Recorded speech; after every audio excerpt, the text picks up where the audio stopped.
If you had to choose between a hand made out of ham... Yeah.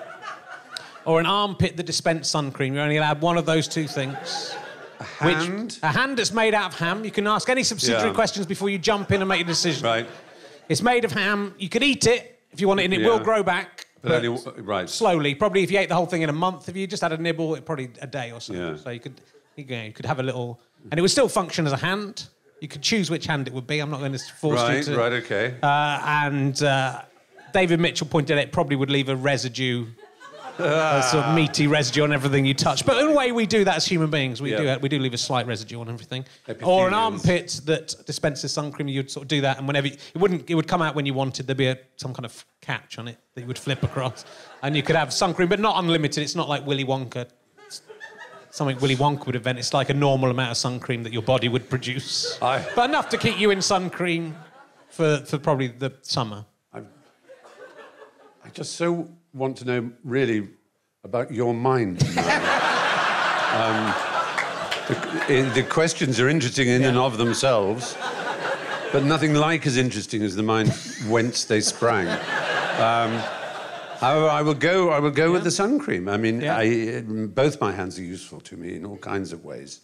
And imagine if one of them was crumbly, that would have some extra breadcrumbed bits of fat on the end. Would they go off?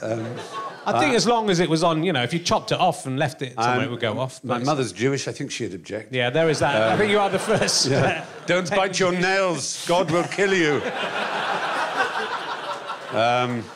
I'm sure the Jews have something about sun cream in there somewhere. They have most... If you look in Leviticus, there's something about no sun cream when you're menstruating. It's mostly foreskins that they're obsessed with. I don't know why people quote the Bible as being against homosexuality. It makes 3 glancing references of no particular savagery. But foreskins, my God. Any of you in here with a foreskin, God hates you! He really does. You're in trouble, such trouble. Did you see what George Takei did? The wonderful Mr. Sulu, the original Mr. Sulu, who's been a married civil partnership to his fella for some years, and is an active gay campaigner in America, and fearless about it, which is what's so wonderful. And there's these churches who put these God hate faggots things up. And there was one who was holding up a huge one, which quoted Leviticus about it being an abomination.